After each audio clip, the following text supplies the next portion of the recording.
That's my income tax, and there we go. Just send it in. I hope you're right. Because you're going down 15 with me. seconds to launch. I didn't say on, with. Yep.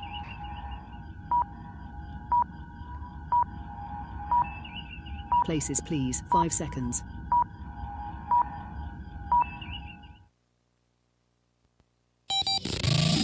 Adjust your mojo. You are about to participate in a great adventure. Now. At age, 60, he's just gonna break bad? Radio with an attitude. This system that we love is broken. I know that. Do not comply. Hey, mother. Welcome to another 2 hours of common sense. That liberty and justice for all is a myth. And erratic behavior. You want to, but you can't. And when you do, you wish you didn't. This is your Daily Mojo. For a Tuesday, the 4th day of February, the year of our Lord 2025, and they are panicking in D.C. and around the world. They are panicking because of Elon Musk. They are panicking because of Doge. They are panicking because the gravy train, it's not even the threat of the gravy train being cut off, it is the cutting off of the gravy train. Yep. They're squeezing, they're kinking that hose right now, and it is driving the people who have been sucking at the teat of government. Yep. It is driving them insane. We stop first at the crypto market. Bitcoin right now at $99,568.64. Ethereum, 2806. XRP at 264. It's been a kind of a wild ride with the old Ripple, hasn't it? Oh, XRP. man, it's up and down. It was up to the high was 392. Yep. I think we grabbed a few more at 256. Then we have Doge down there. Notice it's not Doge, it's Doge. Doge. Therefore, the government, the non-government department of government efficiency, right? Yep. Efficiency. Yeah. Is Doge, not Doge. However, Doge is at 27 cents, down from its high of 73, almost 74 cents. So, again, the crypto market, a good place to make money. The teat of government, not such a good place to make money. And we have the proof positive here in Chuck U. Schumer, who... This dude, man, he's a piece of work. Does he even listen? Does he even hear what he's saying in this statement? You know he doesn't. I'm not sure that he really has his finger on the pulse of the American peeps. Here is what Chuck U. had to say about Doge. Also know this is just the beginning. If Doge attacks USAID today, then you can be sure they'll move on to another target tomorrow. Who knows? Maybe it'll be the Postal Service or the IRS or even the Social Security Administration. They could be next. Or maybe our national security agencies. Also know this. He even said in there the IRS. Was like a to-do list for Elon Musk, wasn't it? Right, exactly. Thank you for pointing all of those things out. He could tomorrow be, let's see, what were the just the beginning. Postal If Service. Doge attacks USAID today, then you can be sure they'll move on to another target tomorrow. Yeah, good. Who knows?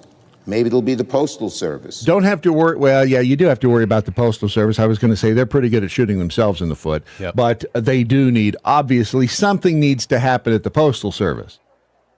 Please. I mean, they're bleeding money. Or the IRS. Yes. That's a given. That, please. I mean, why would you even put that? They'll be attacking, they'll be going, yeah, I hope so. Can we please go after? Is this guy? He only listed that Social Security. He only listed that stuff because when Elon Musk goes for it, he can say, "See, I told you so." But still, why would anybody be freaked out about an agency that obviously wants to gut? Or at least build efficiencies into these. Right. Yeah. Doge isn't isn't a government agency per se. It's an advisory committee contracted by to the government, to the president, right? And I wanted to, let's see here, Wired. Remember when Wired again was about techie stuff and stuff?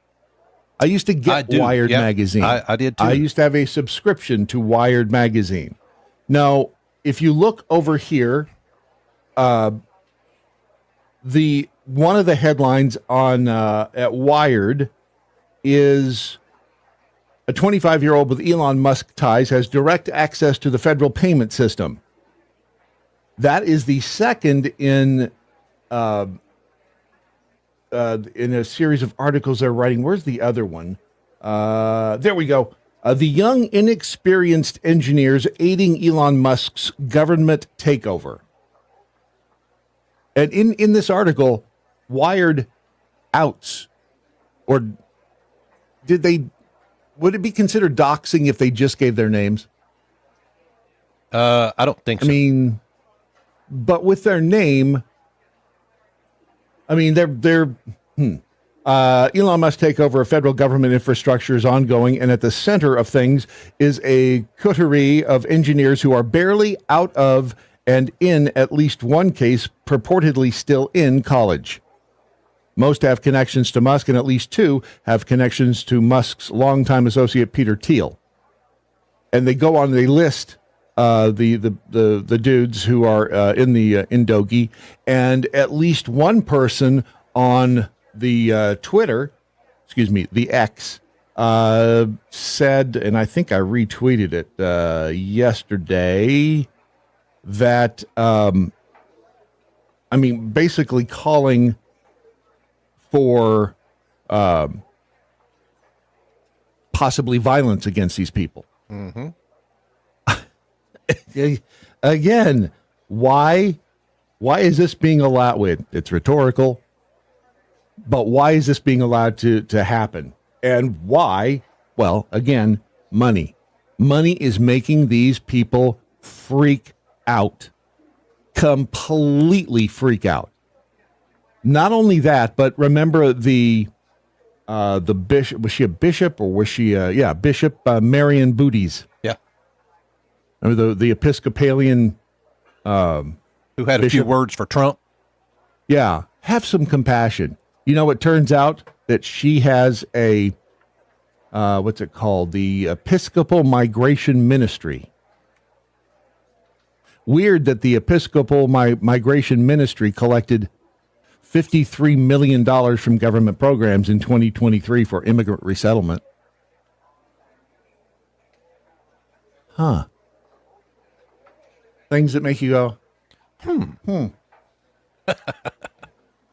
So it wasn't really about the compassion. Yeah, well, she was just being compassionate. Just because she's getting money doesn't mean she can't be compassionate about these people. Okay, you're right. You're right. You're right. It's not about the 53 million. It's about her compassion for these. They're not immigrants. They're, what are they? I don't want to call them asylum seekers because I don't think that's what they're doing either. Teat suckers? Teat suckers. That's what they are. Teat suckers. Yep. Teat suckers. Teat suckers. Teat suckers. And let's see if I can put this over here. If you haven't seen the this image, and why does it sometimes decide it will copy and then other times it won't? You have any idea? Because it doesn't like you. Yeah. Oh, that's along with Cujo. There is the Miriam Booty, Budde. She is the bishop of the Episcopalian Migration Ministries. Whew.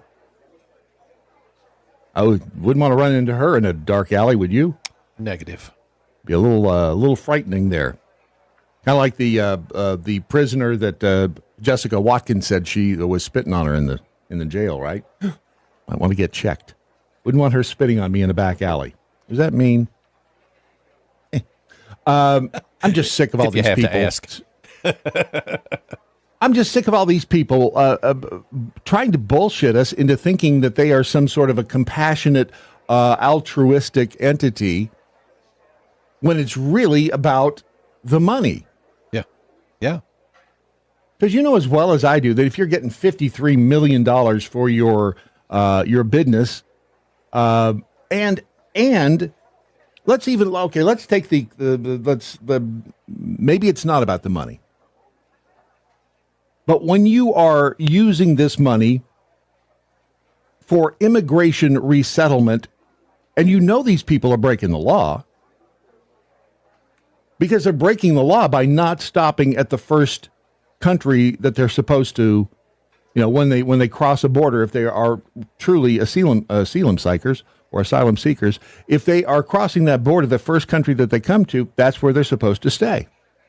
That's where they're supposed to seek asylum, not travel across South America and into the United States. So right then and there, that kind of cancels out your whole, well, we're just being compassionate. And again, I guess the two things can be true at the same time. She can be compassionate, but at the same time, she's helping people who are breaking the law. Then we have the folks, let's see, they are a group of pregnant women.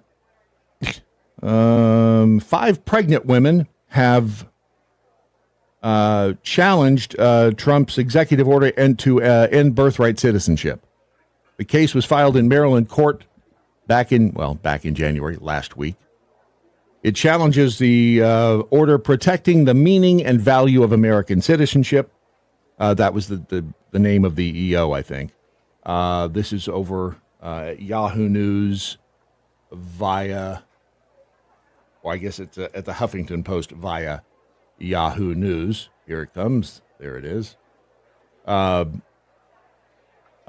It seeks to make it so that children born in the United States to parents who are undocumented immigrants, read that, illegals, or who are in the country on a temporary legal basis will not automatically be United States citizens. The thing is, there is already what they call a carve-out for ambassadors. Yeah. So it's not like we're looking to, rewrite the history of the law. In an opposition motion filed against the women on Friday, the Department of Justice characterized the order as common sense, because it is. I mean, we're in such financial dire straits in this country, and I'm preaching to the choir. Everything that they're doing right now that seems to be happening in the federal government is happening on a common sense basis. We don't have the money to be sending, and whatever couch change we had left over, during spring cleaning or summer cleaning or whatever the hell they decided to clean out everything, has been sent to Ukraine. That's where all that money went, if we had any. But Monica is a Venezuelan-born medical doctor now living in South Carolina under temporary protected status. Wow. Venezuelan-born medical doctor. So did she get her degree here or in Venezuela? And what does it take to get a doctor, an MD? In Venezuela. Behind your name, yeah. Behind in Venezuela. Is one of 5 represented in the case. It would be nice to see the background on this suit, wouldn't it? In other words, how this was put together behind the scenes. Because obviously it wasn't just 5 rando, shoeless Mexican women that stumbled across the border. Right. And we're like, oh. I was about to say me so horny, but that made no sense whatsoever. That was not the Mexican accent. I've got my accents filed in the wrong place. She's due in August, stated in her declaration to the court that she is frightened for her child because she cannot return to her country for citizenship. There is no Venezuelan consulate in the United States where I could even apply for Venezuelan citizenship for my baby, and we would have to travel outside of the U.S. in order to obtain a Venezuelan passport for our child. All right. Are there going to be unique and there are going to be some cases that are going to have to be I guess, adjudicated in some other way. Yeah, I mean, Because obviously that would be a problem. those would have to be carved out, but on a case-by-case Right. basis, right? But overall, the idea behind this ruling or behind this EO was to get people to stop coming here and dropping an anchor baby, which is what they are. But you can't say that because that's not PC. They're anchor babies. That's all they are. That's all they've ever been. We can get to the United States and drop an anchor baby. We're in like Flynn. Stop it. It has to be. We don't have the resources as evidenced by our national debt of $37 trillion. So this case of Monica, I was very shocked. She told The Guardian, this is a right that is in the Constitution of this country. So you cannot imagine that they would just take it away just because. Well, it was taken away because we can't do it anymore. The complaint was filed by immigrant advocacy groups CASA Incorporated. CASA, of course, means donkey in Spanish. Right, Ron? I thought it meant house, home. Huh. I guess you do know Spanish. It's home.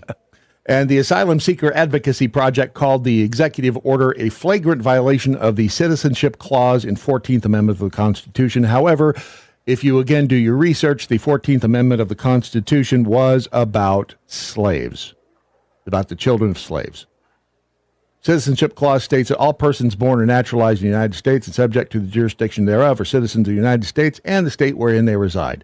What does that mean when you say are subject to the jurisdiction of? I don't know, but that's I don't know what Most the people legal don't. definition is, and that's the thing Most that Trump people is fighting don't. for. Yeah, Right. Because some of this stuff is legalese, and yeah, we're subject to the jurisdiction. It was about, that was what the 14th Amendment was about, was the children of slaves. According to the logic of Trump's order, the children of the undocumented immigrants are not just subject are not subject to the jurisdiction of the United States, and thus the 14th Amendment does not apply to them. In any event, they're panicking. They are freaking the F out because this is going to cut off. well, it's going to be it's going to be a Supreme Court decision when it comes right down to it. The Supreme Court's going to have to determine what the definition of subject to the jurisdiction thereof actually means. It depends on what your definition of the word is. Is. Yeah. I did not have sexual relations with that Miss Lewinsky. I mean, she just blew me. It's all.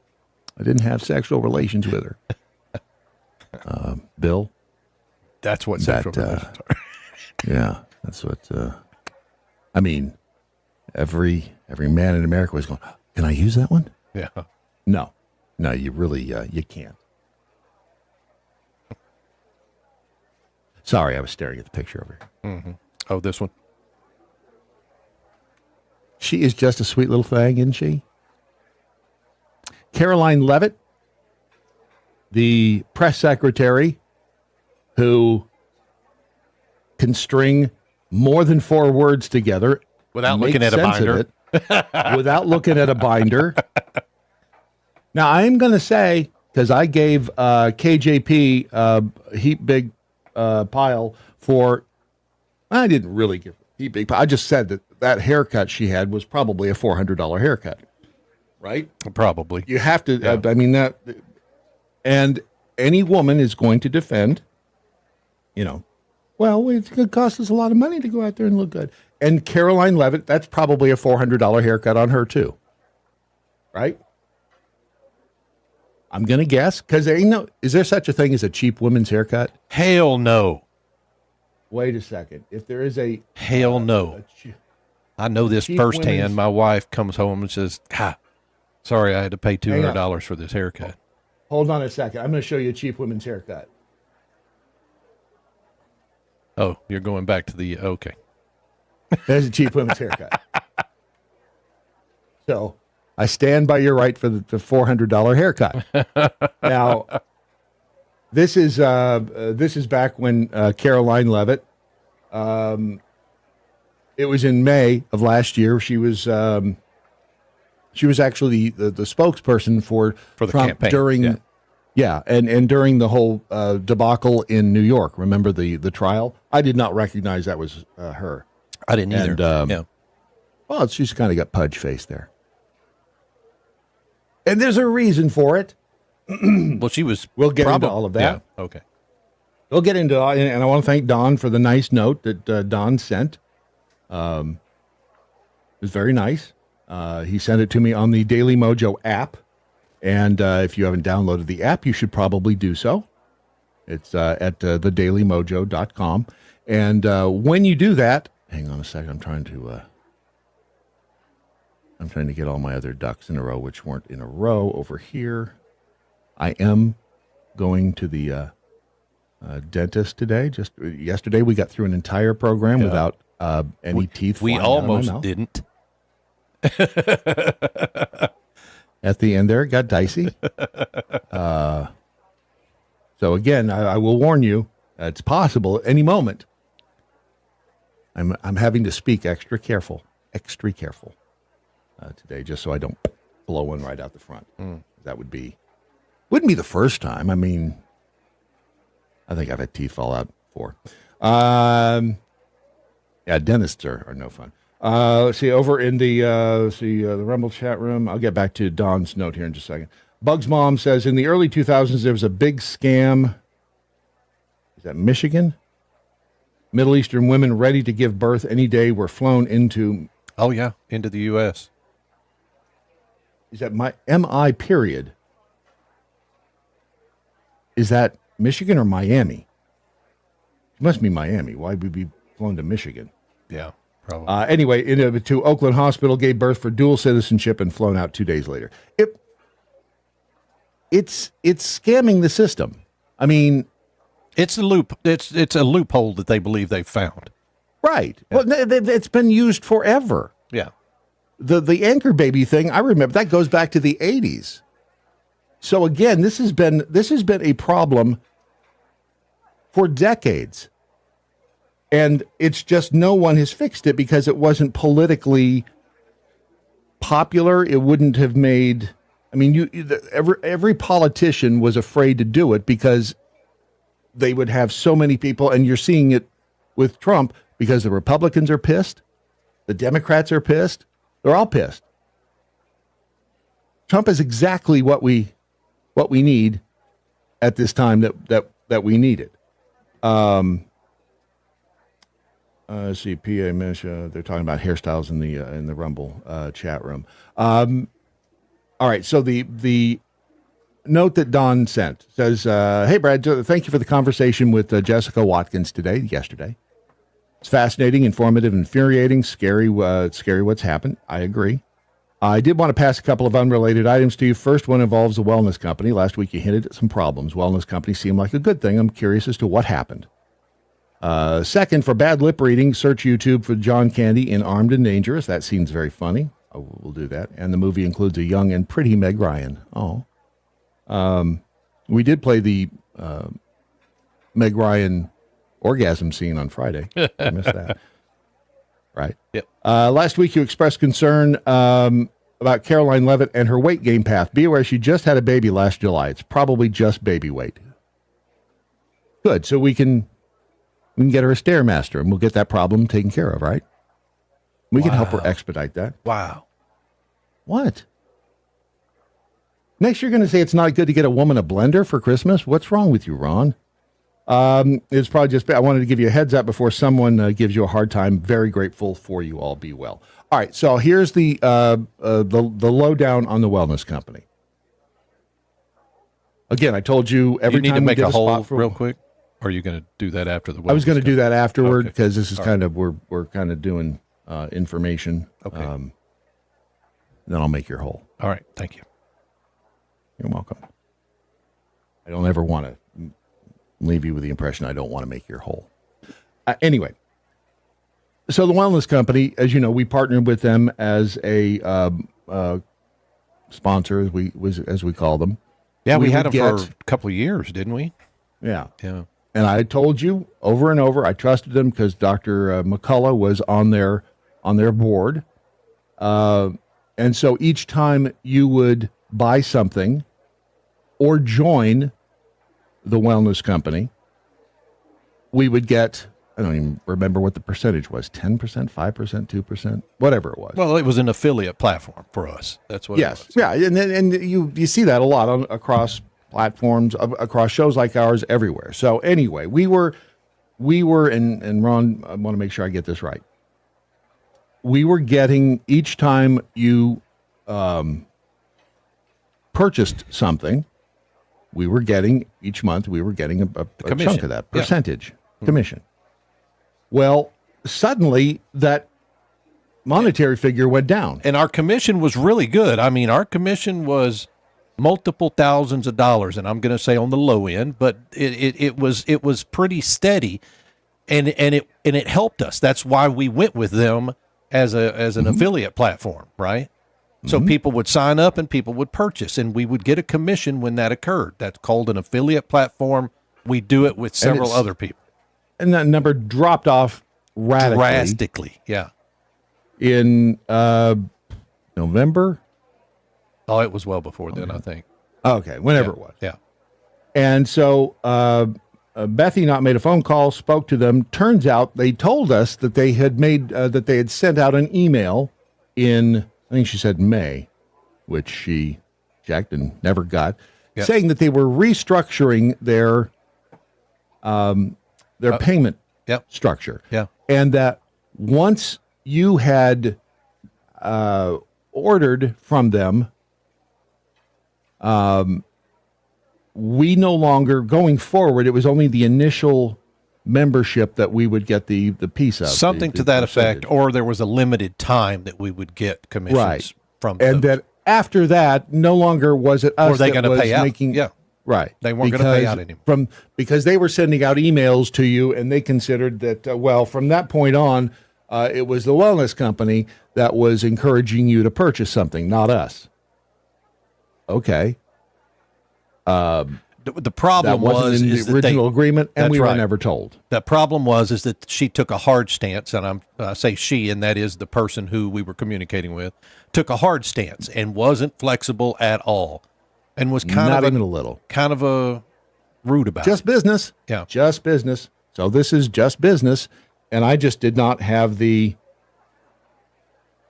I didn't have the stomach, and I was pissed because several of you have said to me, watch out for them. And I was like, well, I trust them. They seem to be straight shooters. Up until that point, they were with us. Yeah. And it really pissed me off that they did that and were what I think was underhanded. It was just because we never got an email. Bad business. We didn't get anything. They didn't check on us. Nothing. It was just all of a sudden it stopped, and we don't know why. So. Well, we know why, because they didn't want to continue sending money out. We didn't know why at the time, yeah. Right. But anytime that happens, it's because they don't want to send out money. So that is why. Now, are their products good? Yeah, absolutely. Not going to denigrate their products. They're not inexpensive, but they're good. Yeah. Right. Anytime you have a situation where you are on a commission basis, products are going to be more expensive because they build that into the product. Yeah. So, I mean, it's just like with Amway or any other, their products are going to be somewhat more expensive because they have to build in the PV and the BV and all of that other stuff that they do in MLMs. But that is why you don't hear me talking about the wellness company anymore. Products are still good. You want to buy stuff from them? Be my guest. We just know that after the initial purchase, we don't get a piece of it. So that is the story on the wellness company. Again, it is, as they say, what it is. What it is. And more on Caroline Levitt, that sweet little thing, next on the Daily MoJo. The Daily MoJo.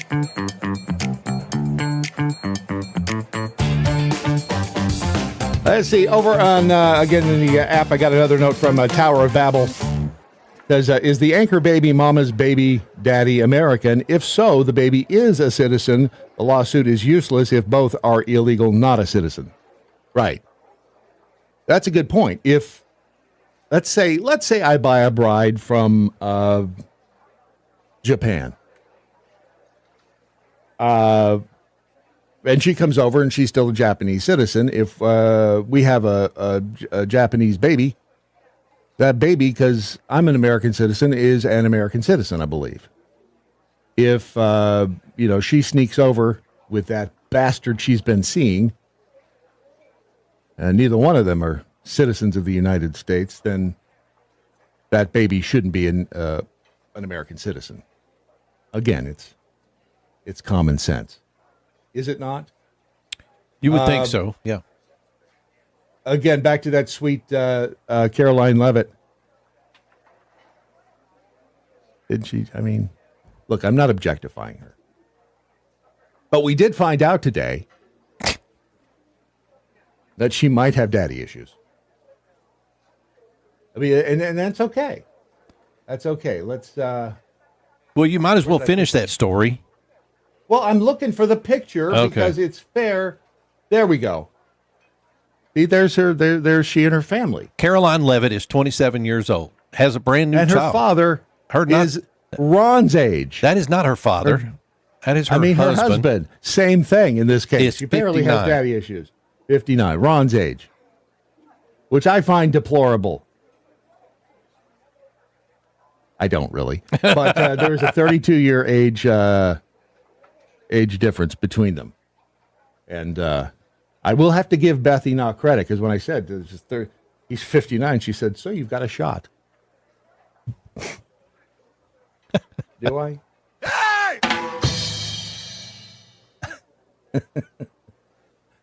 I still think she's fabulous, mainly because she can speak without using the aforementioned binder. I meant to do this yesterday. I'm going to do it today because if you've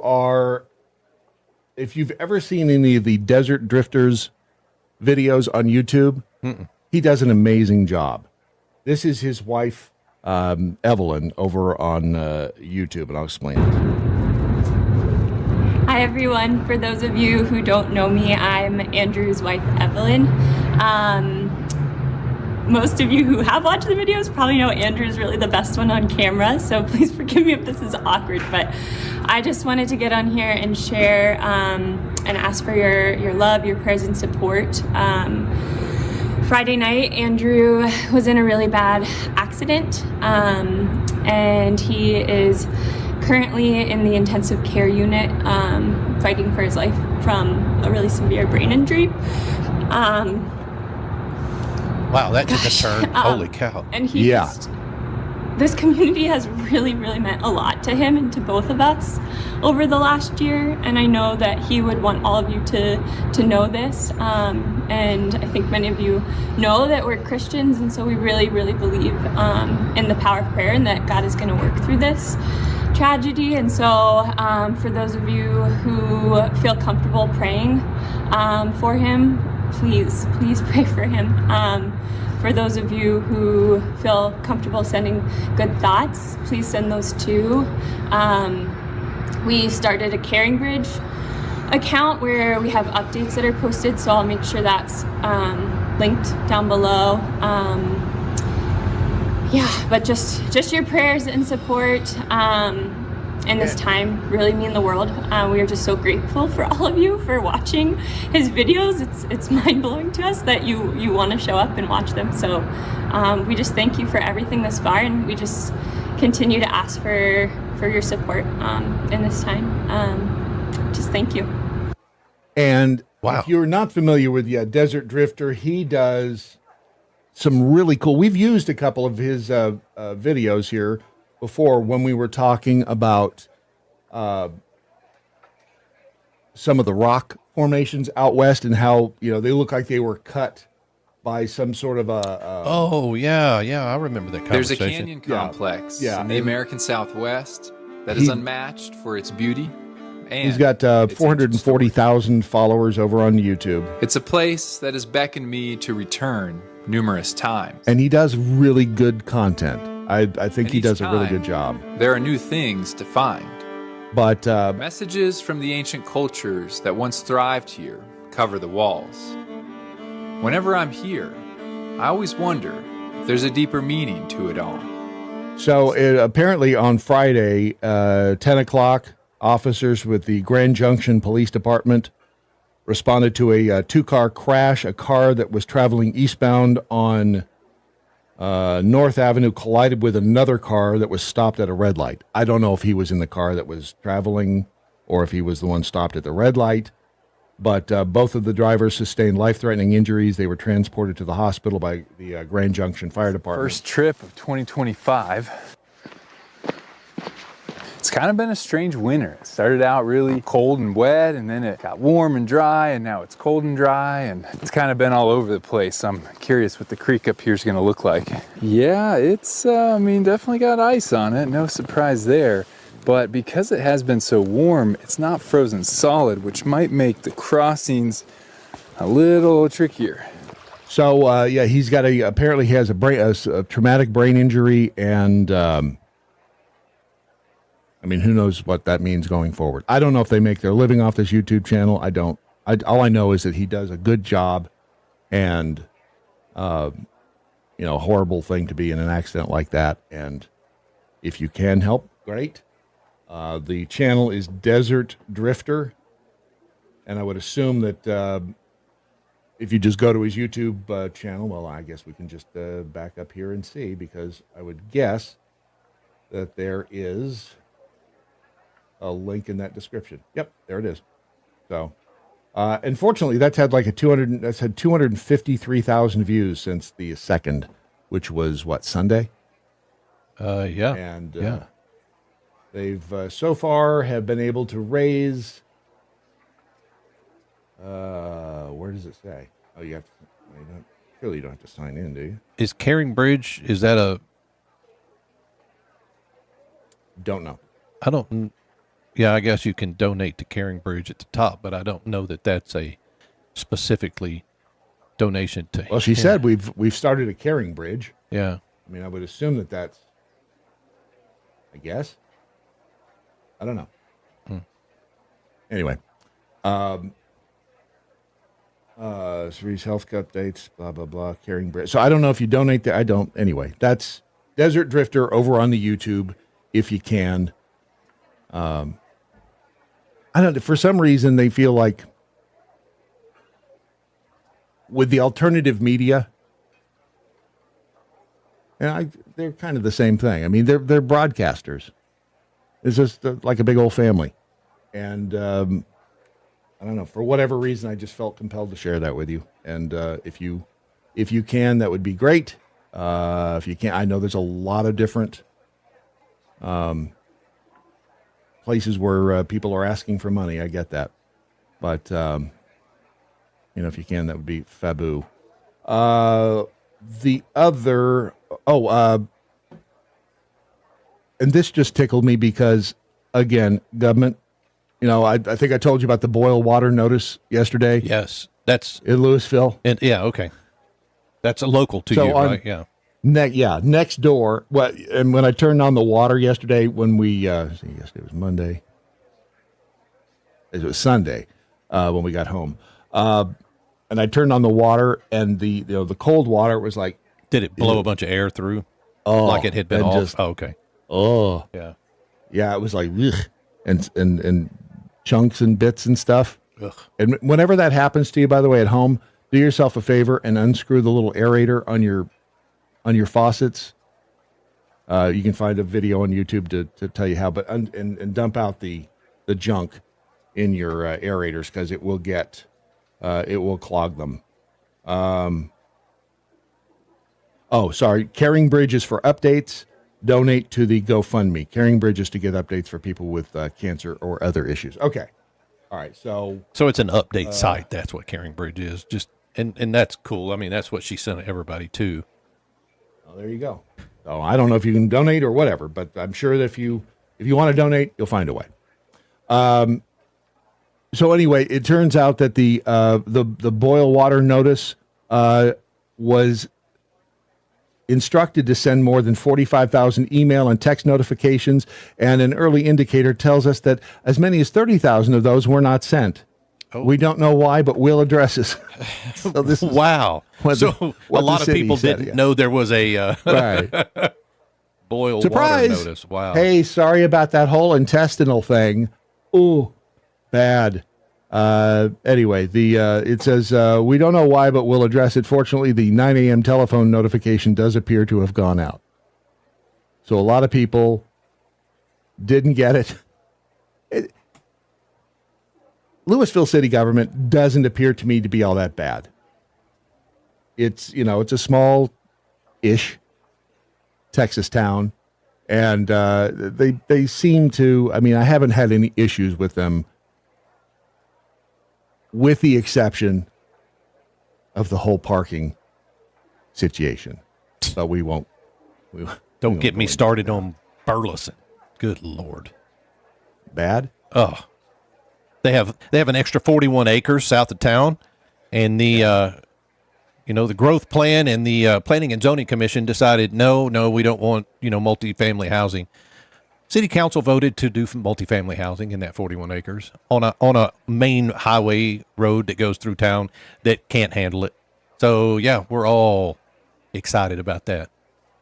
You think somebody got their palm greased? There's no question that somebody got their palm greased. Weird how that happens, isn't it? Weird how that... You're just jealous because it wasn't your palm getting greased. No, that's not the case. Are you sure? I'm positive. If I was to grease your palm, you'd do a lot of things for me, wouldn't you? I probably would. Uh-huh. Yep. Here's Phil Bell to tell us more about those greasy palms. This is Phil Bell on the Daily MoJo with your morning update. Over the past few days, I've been stuck at home fighting the flu. And what I've been doing to make myself feel better is read what the Rhino anti-Trump Republicans have to say about all the good stuff President Trump is doing. Most notably about USAID. Now, I don't like foreign aid, and I don't like foreign aid for the same reason I don't like domestic taxation. It always ends up taxing people like you and I to give to people like government gangsters who don't need help under the guise of helping those who do. It's wrong, and it needs to end. And thankfully, President Trump, Elon Musk, and Secretary of State Marco Rubio said absolutely, and they are stopping the practice. But look at who doesn't like it. It's a bunch of Rhino anti-Trump Republicans. Why don't they like it? Well, it turned out, at least in the case of Bill Kristol, because he was on the gravy train.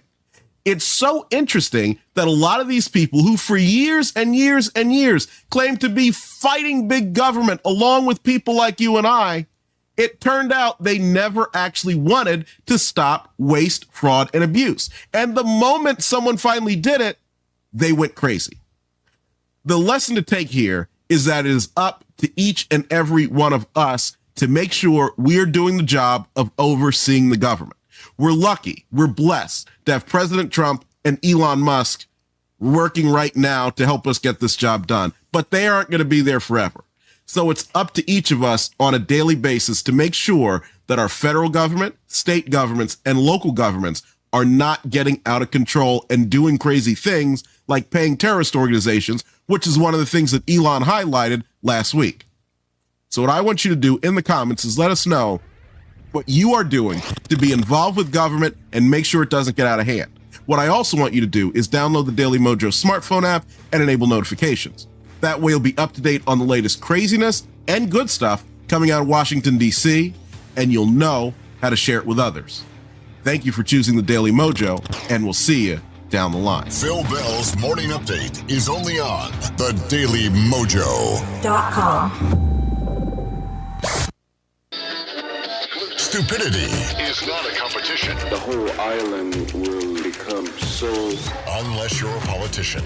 Overly populated that it will tip over and capsize. The Daily MoJo. The Daily MoJo. DMXDM over on the X says, let's be honest, nothing has been done about immigration because Democrats love big government and Republicans love cheap labor. Do we really? If we fail to remove the incentives or punish those who knowingly hire illegals, we will fail to solve the problem. Is it just the Republicans who love the cheap? I mean, I've heard that argument before. Is it just Republicans who love the cheap labor? I don't know. Maybe it is. I don't know. Dr. Free Range Prisoner, look at how Congress spoke about the birthright citizenship when they were drafting the 14th Amendment. I read that, and I couldn't tell where that was actually coming from, but that specifically says people who are born here that are not, or to citizens that are, or to people that are not citizens are not considered citizens. I couldn't confirm where that documentation came from.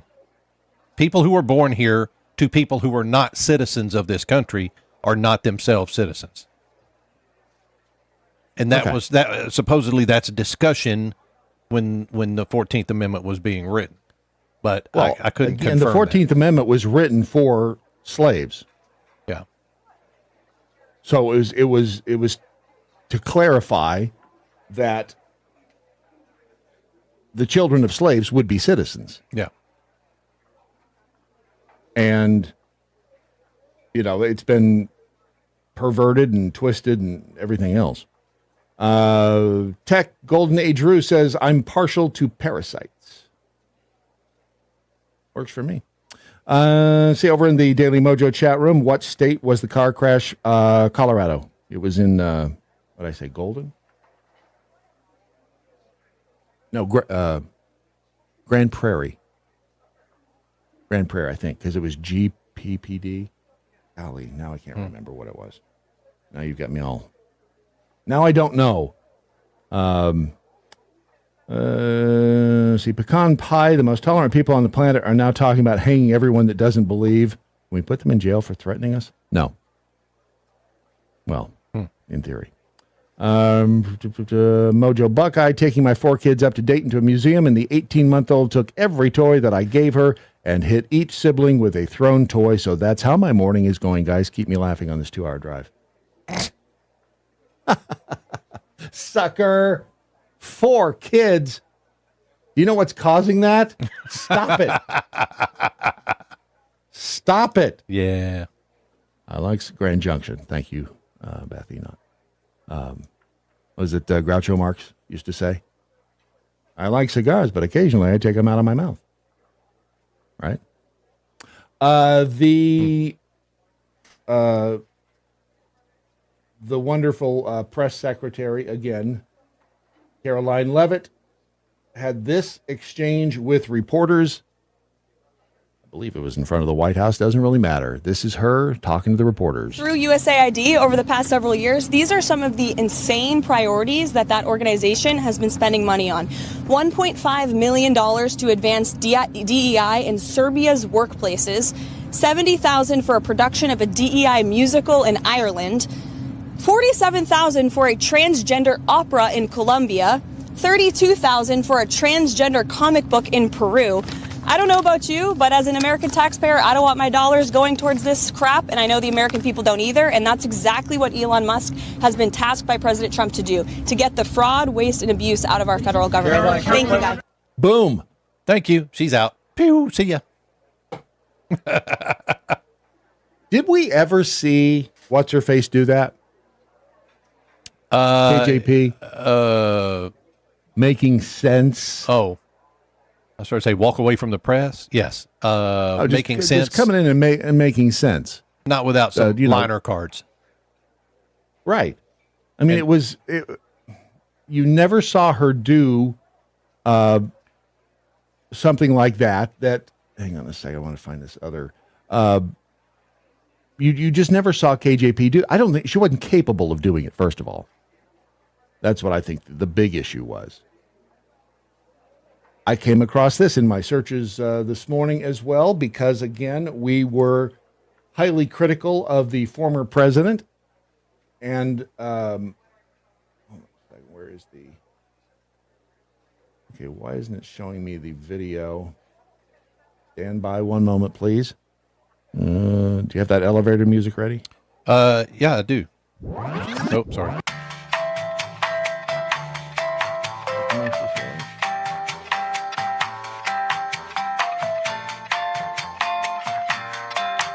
Okay. Okay. we You got ready? it. Okay, good. All right. I want you to listen to this. And this is from 2019. This is Joe Biden on the town hall CNN with Anderson Cooper. And I think you'll be amazed. As soon as I unmute it, you'll be amazed. It helps when you can hear it. And we give them credit for it. But we allow the homophobes to be able to control the agenda because they let this. No, I really mean it. I really, truly mean it. Try it. Try it. People don't know it. And so I would constantly talk about and educate the public. Part of the responsibility of a president is to convince, is to persuade. Right? Here's what I'm shocked by. How lucid he is in this. That's my point. Not about what he's saying. Yeah, versus the way he was when he Yes. was out. Holy cow. That's 6 years ago. 5.5, whatever. Is that not a stunning? He went downhill. I don't think we realized, because we saw it every day. I don't think we realized how badly. Is to be able to let people know what is actually going on out there. Let me ask you about that, because in 2012 you were the vice president. He's even walking differently. Yeah, publicly backed. That is the person marriage. that the Democrats voted for. That is not who ended up being their president. Right. You know what I'm Men saying? marrying men. Yeah. It was your quote. Such a contrast between the guy that we saw last year. Ahead of your president. It caused no consternation at all. He witty. Look, one of the things that I made clear at the outset before we went into office. Just again, I was stunned at the difference of, and we've all seen that clip before. But I just somehow today watching that, I went, damn, what a difference 5 years makes. With that in mind, it makes you wonder how much longer do you think he'll be around? And I'm not wishing any ill will on him. I'm just saying he is not in good shape anymore. No, but he just got steady signed. Decline. He just got picked up by an agency. A talent agency? Talent agency, yeah. I don't see. I think he was with them hell- before. He was with them before between his vice presidential and presidential terms. Well, and that's one of those things that is. I think that's is pretty going to happen. normal, Yeah. They all go out on speaking engagements, et cetera. But I don't think he's going to. I mean, I guess he may be able to go out there and read a script, maybe. But other than that, I don't know. This is a piece of art. This was erected across from the Capitol. It is it's an FU to the Capitol insurrectionists. It's a bronze-colored desk sitting on top of a platform that's made to look like stone. It's a styrofoam type. This is over at the Washington Times. This was put up, and again, I use the term in quotes to honor the men and women of the insurrection. This memorial honors the brave men and women who broke into the United States Capitol January 6, 2021 to loot, urinate, defecate throughout those hallowed halls in order to overturn an election. President Trump celebrates these heroes of January 6th as unbelievable patriots and warriors. This monument stands as a testament to their daring sacrifice and lasting legacy. Again, a nose thumb. I don't know how long this has been there. When was this erected? This it doesn't have a date on it. But it makes you wonder how long it will be allowed to sit there. Because I'm going to bet you D.C. and Capitol Police will be like, let the thing sit there forever. Mm-hmm. I don't think they'll make any effort to try to clean that up. The two employees of the airport in D.C. have been arrested for leaking video of that plane crash, of the plane and helicopter crash. And I'm trying to figure out which angle it is that we got to see as a result of that. Where I put the story. It was probably the close-up shot where we see both of them land in the water. Because that's almost, and I'm not going to say it is a tower level shot, but that's what it almost appeared to be. But it was definitely an airport shot. It could have been a customer, but maybe not. Metropolitan Washington Airport Authority staffers accused of making an unauthorized copy of records facing charges of computer trespass. Legal trouble tied to the video obtained by CNN last week that offered a horrifying new vantage point to the crash over the Potomac, according to ABC News and the New York Post. It doesn't really make it clear which of those. Let's get rid of that. It could be that lower. Yeah, I think. Is that what you were saying? That lower. Yeah, it's a close-up angle shot where you actually see the river and you see the plane hit the water. This dude was arrested, Mohammed Lamini Menge. He was arrested for releasing footage of the D.C. crash. So Mohammed doesn't look like he's very happy there in that picture. Are you surprised to see that picture? I don't know why, but I am. I'm not even really sure why. In other words, is he an air traffic controller? Is he a well, he's obviously can't be an air traffic controller. No, I if he think works for he the was Metropolitan probably Washington Airports Authority. Yeah, probably a ramp worker or something. But well, how the hell would he get a copy of the video then? I don't know. I mean, he had to be somebody because it wasn't apparently it wasn't his video that he was shot. He took it, right? I mean, he took it and right. released They're it. accused of making an unauthorized copy of records, and they're facing charges of computer trespass. So they maybe IT, maybe access. Yeah, right. Yeah, that's the shot I'm talking about. There you go. Where you actually see when the plane crashed, you actually see them all hit the water. Right. It's a horrifying. It's a horrifying image. It really is. Yeah. Oh, absolutely. I mean, I can in my mind when I watch that video, that particular one right there, I struggle because my mind immediately goes to what are the people thinking at that point in time. Now, I would assume you get some hit are by a dead helicopter by doing that point. 200 miles an hour. Yeah. It's going to give you whiplash. I mean, literally give you whiplash. And at that point, I mean, look, it's whiplash and an immediate explosion. So, yes, and we saw the explosion, but it's gruesome to think, and I can't help it. But that's just kind of the way my mind I can't works. help believe that there they were done people at that alive point. when they hit the water.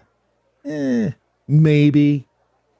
That was a hell of a fireball. It was a hell of a fireball, and the chopper was upside down. I'm going to guess those in the chopper were already dead by the time it hit the water. And if the helicopter hit the wing, essentially, we don't know where it hit gas on the plane tank yet. I mean, it obviously hit the wing. Yeah, I mean, it obviously the fuel ignited. I get it. Yeah, but boom. And that was and I'm not trying to be gruesome. I mean, that's kind of my mind.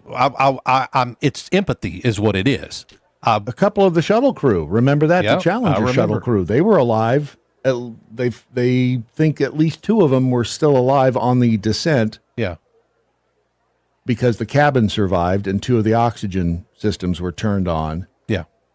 But you're so disoriented at that point. I mean, you just got hit by a helicopter.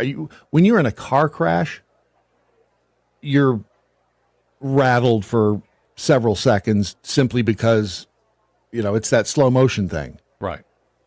So, and you know, I doubt that they felt any pain. I can't imagine that they did, because you'd be in shock and so dazed at that point that I'm not sure you'd know what was going on around you. And it took, what, maybe 3 seconds? 1,000, 2,000, 3,000. Ugh. Either way, I mean, it honestly, sucks, but Brad, these guys were. I'm comforted to some extent by my belief that the good Lord will snatch you away from that before you feel anything. If it's your time to go.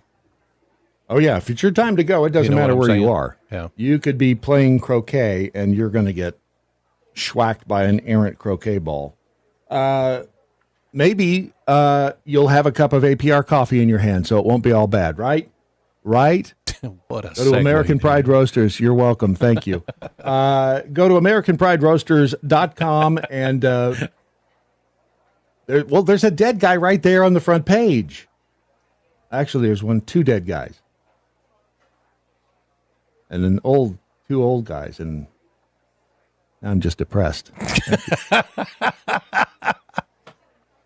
Well, in any event, go to AmericanPrideRoasters.com. Get your fill of American Pride Roasters coffee. Not only is it the original, the OG coffee when it comes to boutique coffee, but it's still the best. DM and the crew up there in Des Moines, they slave over a hot roaster on I was going to say a daily basis, but whenever the basis is, that's what they're doing. Slaving over that hot roaster to make sure that you have the best coffee that you can put in a mug, including the Big Daddy Bold, the Thomas Paine, or the Doc Thompson's Bacon Blast Dark Chocolate Edition. Because bacon. That's right. Go to AmericanPrideRoasters.com. Get yours today. Support an American small business, and also get yourself the best coffee ever. It's a win-win-win, win-win, win. At AmericanPrideRoasters.com. If you're offended, you're listening wrong. The Daily Mojo.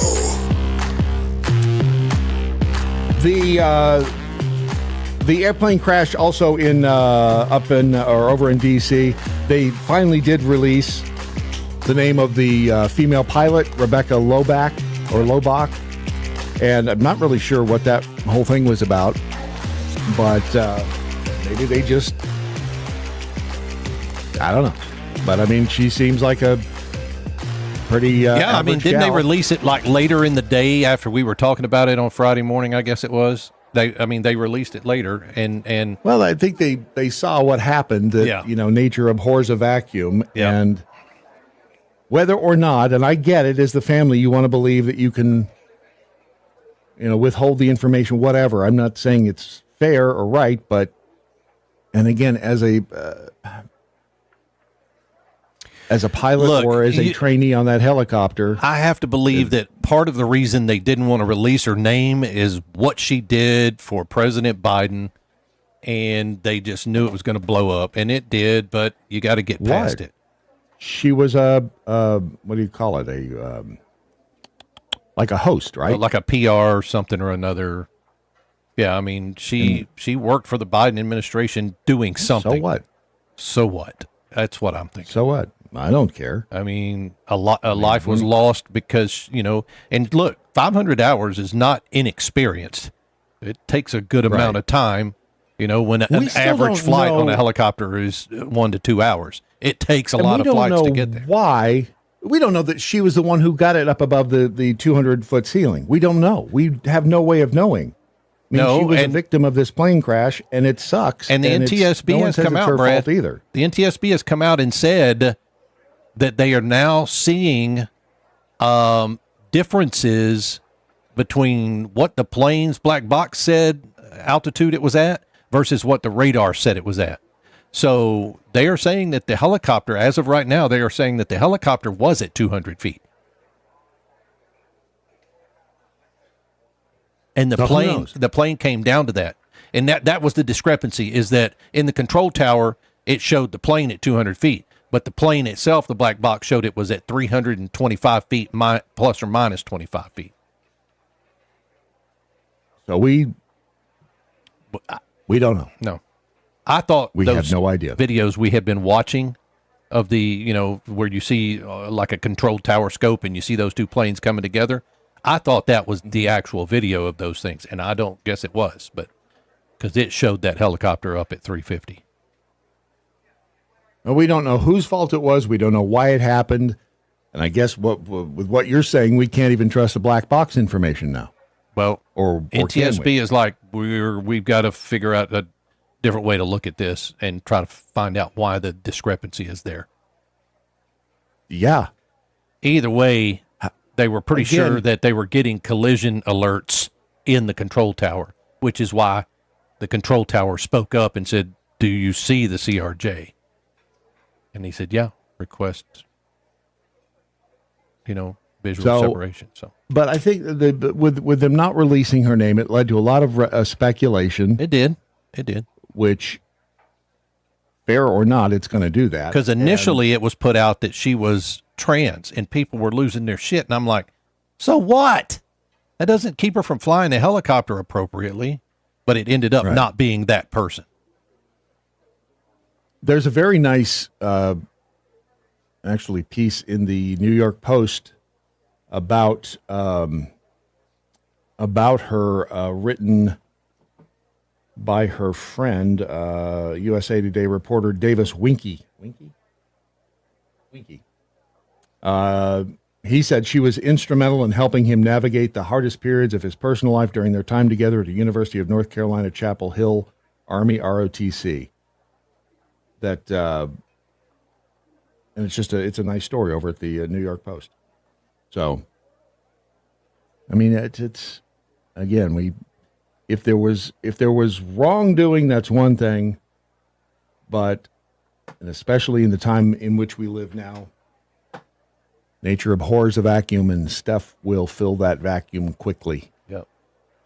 Even pictures of Kanye West's wife. What are they trying to prove is my question. I don't understand. I have nothing against the naked female body, but I'm trying to figure out exactly what is it that, because they went to the Grammys and she wore this dress that really it's not really anything is what it is. It's a pantyhose is what it is. Netting. It's like, what do you call the fabric? I used to have, believe it or not, I think I have some of this fabric.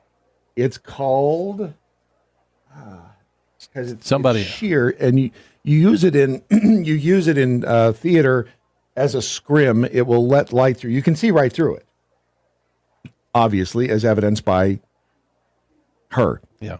So she wore this to the Grammys. She was wearing a fur coat over the top of it, and you gotta get the credit where credit is due, man. She's got balls as big as coconuts or not, but she's confident.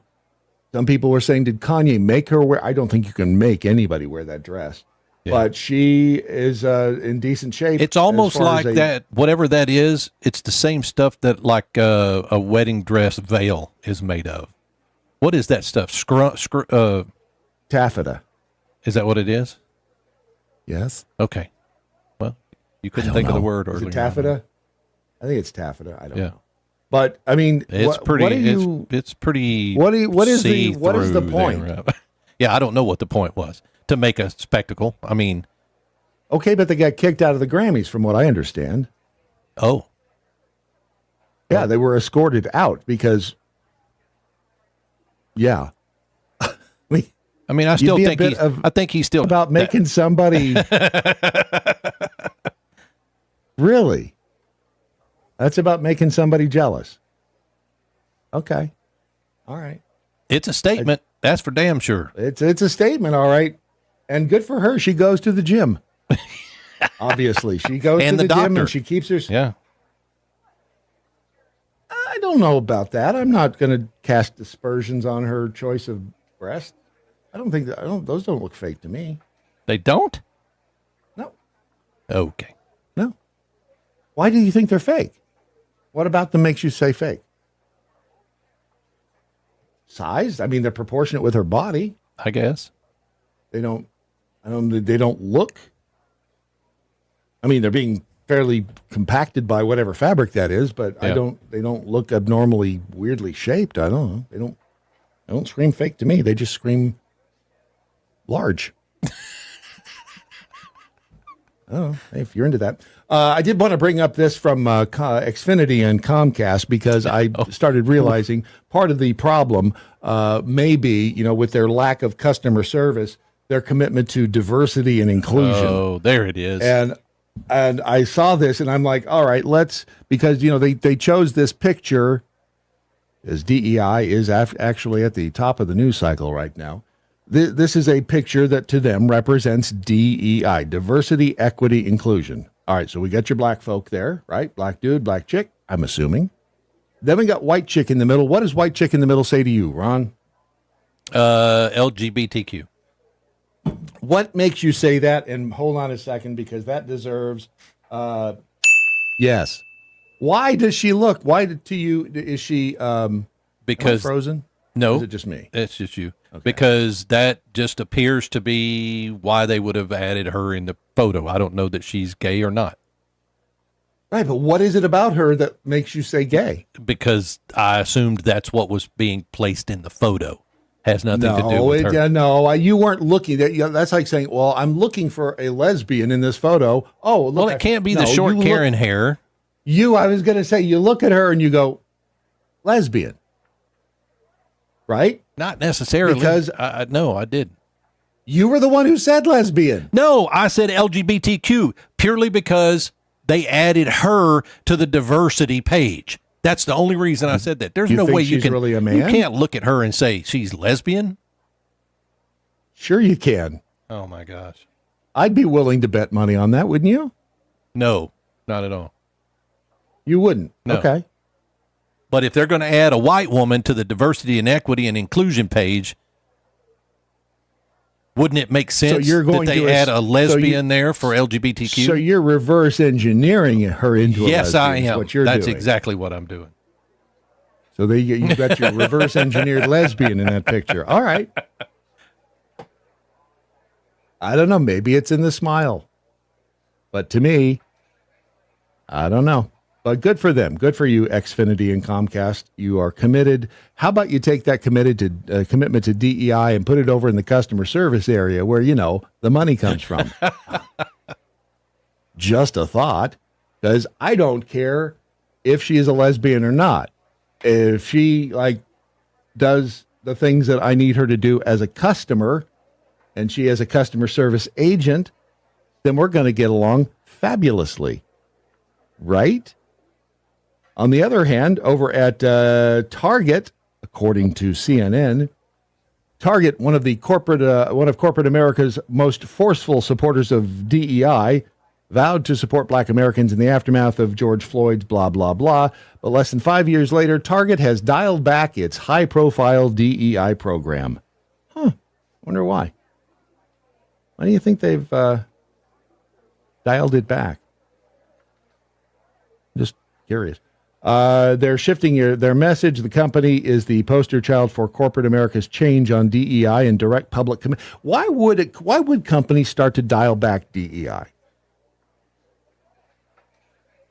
Because if it's a successful program that's bringing you more business and all that, wouldn't you ramp it up? Hey, this is working. This is working well. Let's double down. However, Target recently announced it was ending its pledge to increase its black workforce by 20% and its executive racial equity committee. We need a racial equity committee? At some point, you just get sick of this crap. Yeah. Like Caroline Levitt said, I don't know about you, I don't want my tax dollars going to pay for this crap. I don't care what you do, who you do it with, as long as you're doing it and it's not trampling my rights or making me pay for it. But you do you. Target said it was further evaluating corporate partnerships and changing its supplier diversity team. Hey. Focused on bringing in black-owned and diverse suppliers. How about you get the suppliers that are making good stuff that your customers want to buy? That's a concept. Again, if they're owned by people who are black, purple, yellow, red, I don't care. Don't care. They can, you know what? They can have blue and pink hair. I don't care. Don't care. As long as I can at some point go back to the back end of the end cap there and find stuff that I don't need on sale and I can buy it, we're good. I will continue my therapy. They are also, let's see, the focus on bringing black owned to a supplier engagement team. That's what the new committee is going to be. A supplier engagement team working more broadly on including small businesses without specific regard to race. What a concept. Target will also stop participating in external diversity-focused surveys, including one from the Human Rights Campaign and LGBTQ advocacy group. I'll be darned. Spokesman for Target said Target was on track to meet its prior workforce diversity goals and financial commitments to black suppliers. Wasn't Target the first location we remember discussing that put in bathrooms specifically to allow transgenders? Yes. I think I remember that was like one of the first companies to go public with that, or share the bathrooms or make them non-gender specific, whatever. You know, how about it's just a bathroom? Yeah, I don't even care if it's just a bathroom. No, I mean I've been into a number of places where the bathroom actually has the sign has a man and a woman on it. Whoever gets there first, good luck. You know, right? And that's there's only one toilet in there, so unless you're into sharing a toilet, I agree. At the same time, that's what I'm saying. But then you don't have to pick a toilet. In other words, there aren't necessarily urinals on the wall unless there are urinals in both of them. And if you're a chick who likes to pee standing up, go for it. They make a funnel for that. Yeah, it's called a sheenus. You don't have one? Almost every female pilot does. There you go. 14 years ago we had Jim Ivany. Old Jim. Telling us about how fabulous the Ivanpah solar array is. This is a job where we're creating a lot of jobs for the community. We're creating an energy source that is renewable for generations to come. We have limitless energy source, and our children will benefit because we're going to be having less greenhouse gases. We're going to have a lot of opportunity for learning new technologies and implementing those. Bechtel's always been a leader in new technologies, and for me, being on the front edge of this thing is really special. Well, it would have been nice, but 11 years after they opened this bad boy, the Ivanpah solar farm looks like it's going to be decommissioned. Where is that again? It's in the Mojave Desert. It's near the California-Nevada border. I think there's a picture. There's a huge one in Tucson. That's why I was asking. I remember seeing it. I've driven by this before. Let's see if we can. That's what that's freaking massive. Look at that thing.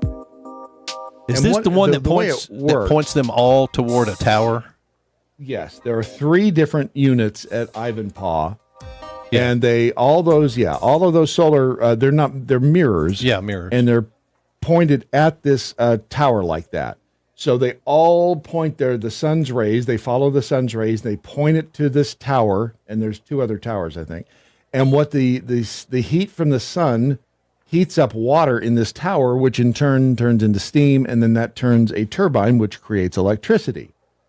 Now, they have a special term for the birds that fly through this area. They call them streamers. And they call them streamers because of the stream of smoke that follows them as they plummet to the ground, because the air in between those mirrors and that tower reaches sometimes 900 degrees Fahrenheit. So what happens is that it instantly cooks the birds, and they and they end up on the desert floor. This was built.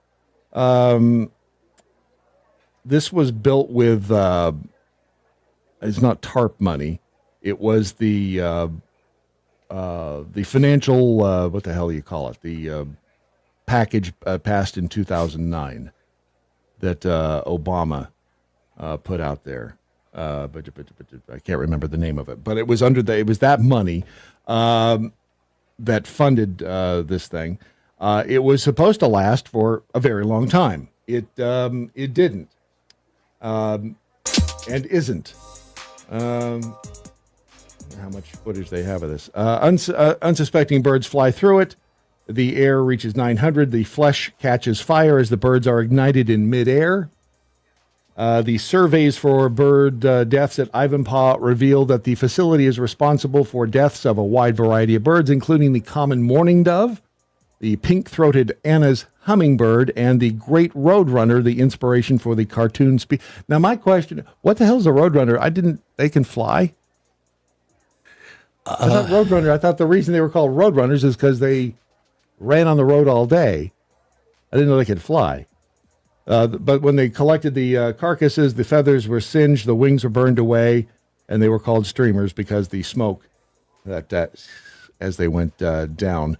The Center for Biological Diversity, which is a conservation advocacy nonprofit, noted there are other causes of avian casualties at Ivanpah, as well as the two other Southern California solar plants, Desert Sunlight and Genesis. It is pretty because they also said that birds would get confused because they'd fly over and think that was a lake. And they would try to land on them. Oh. And then, of course, you had those mirrors breaking, and it's being shut down. It just seems like a very expensive endeavor. Doesn't it, though? It was once the world's largest solar power plant of its type, and it cannot compete with cheaper energy sources. It's 5 square miles of federal land near the California-Nevada border. PG&E said in a statement that it had agreed with the owners, including NRG Energy Incorporated, to terminate its contracts with the Ivanpah plant. If approved by regulators, the deal would lead to closing 2 of the plant's 3 units starting next year. The contracts were expected to run through 2039, but they won't, sadly enough.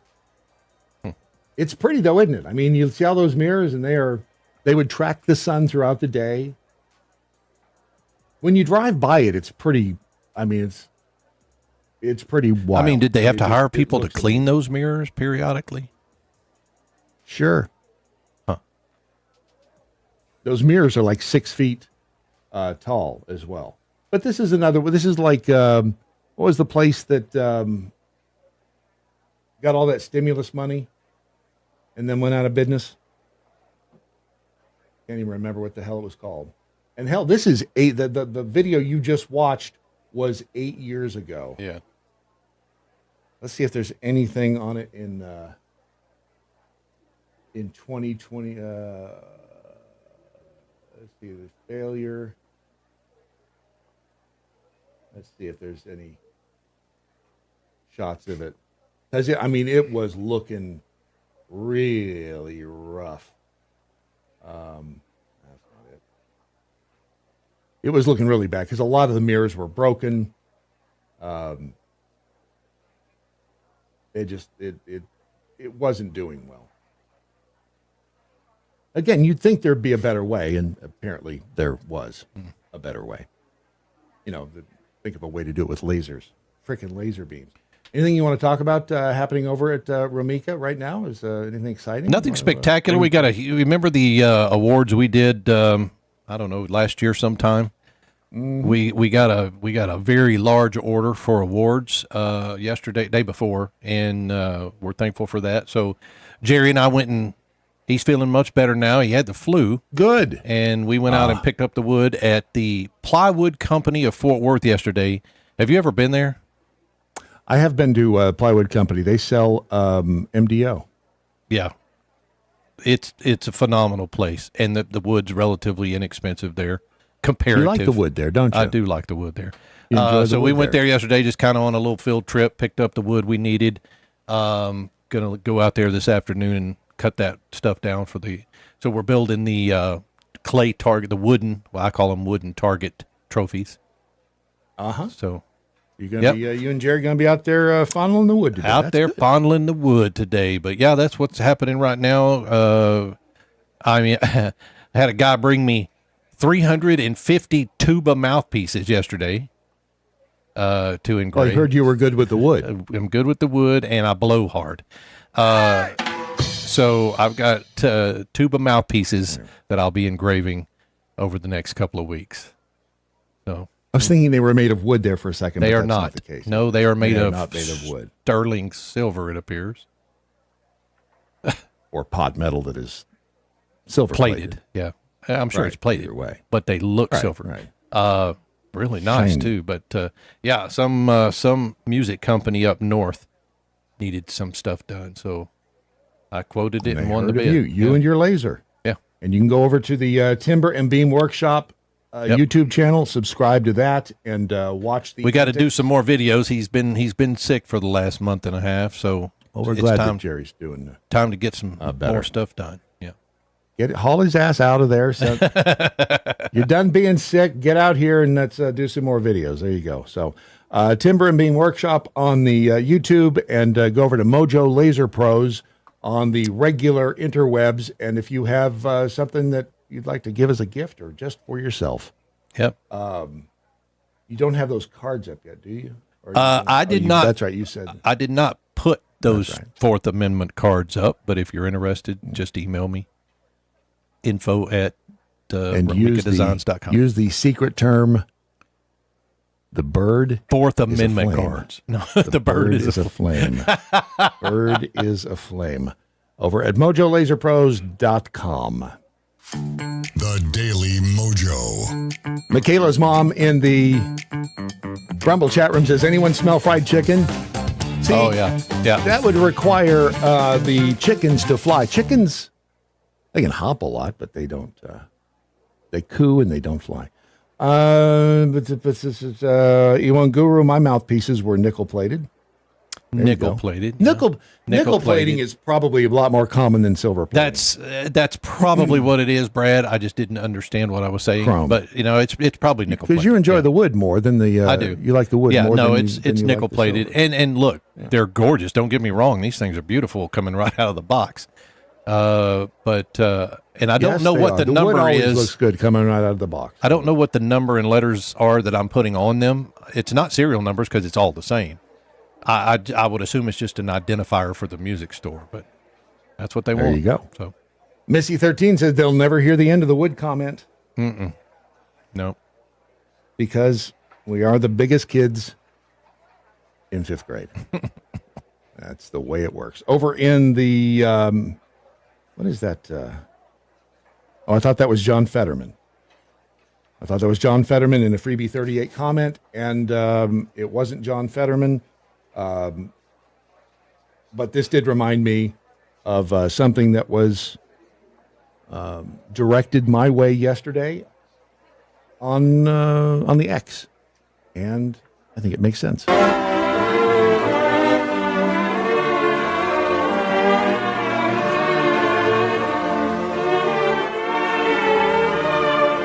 Usually, the mentally retarded are divided into classifications: the educable, the trainable, and the custodial. Obviously, we can only assess the abilities or potential of the mentally retarded on an individual basis. Seemingly random motions and movements are fairly common among the custodial retarded, and they may take many forms. Sometimes there are motions which seem to have no meaning whatever and may even cause unintentional self-inflicted injuries. The vast majority of the mentally retarded are intelligent enough that they can be taught a great many things. However, there's a wide range of ability even among those considered educable. And their ability to learn obviously varies according to their level of intelligence.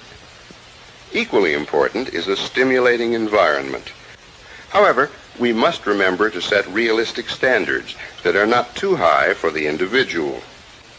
Many of the trainable retarded can learn to take certain kinds of household responsibilities, some of which may be more complex than they are usually given credit for. Now, wait just a minute. We didn't see KJP in there anywhere, did we? Not yet. That was the end of that. That was by Freedom at Freedom J. Lu, JLU, over on the Insta. Wow. Right? Remember, duck and cover.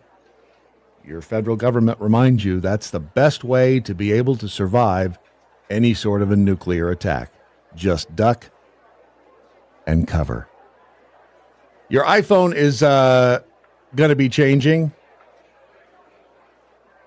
That always scares me when they say it's going to be changing. They're going to bring about massive innovation to the new iPhone. Well, they haven't done it in several iterations, so hopefully they'll do it soon. I know that they, if I'm reading this correctly, they've partnered with Elon Musk.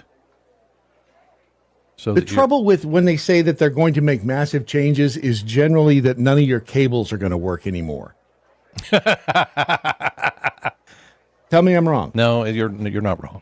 I mean, that's generally what it means. Hey, we're introducing massive innovation. Well, it took them forever to go from the lightning plug to the USB-C in the first place.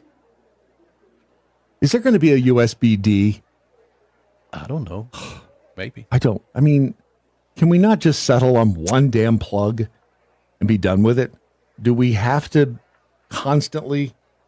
I mean, I know that that's innovation and all of that, but at some point, can't we just say that this is a good plug? Well, and maybe the update from a USB-C is like the magnet stuff, the wireless charging. Maybe that's what that is. Yeah. So, I mean, can we? Because at some point you do get tired. I always liked the magnetic chargers. Yeah, I'm good with it too. Because if you bumped the cable, it just popped right off. You didn't have to worry about it yanking it out of the computer or yanking your computer off the desk. Well, that was fabulous. And why Apple ever got away from that, I don't understand. Yeah. Those were the MagSafe connectors were fabulous.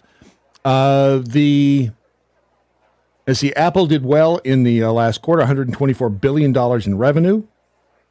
Their largest, the last 3 months making it their largest in history. But the company, it's because Apple CEO teased the iPhone's roadmap and what it has to bring in the future, saying that massive innovations are making their way soon. They didn't dive into specifics, but the iPhone has remained stagnant over the years. And it does feature how can you say it is stagnant? You really think so? Yeah, I do, because I mean, you talk about from maybe the iPhone 12 or 13 to the iPhone 16.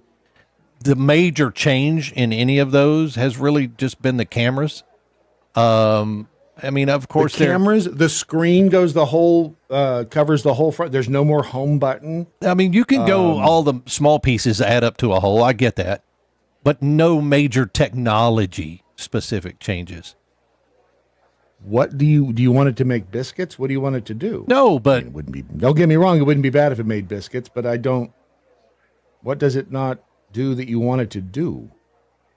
Well, quite honestly, I don't know the answer to that yet. Thank you. I mean, I'd like it to do a number of things, but at the same time, they are an innovation company. I mean, think about it.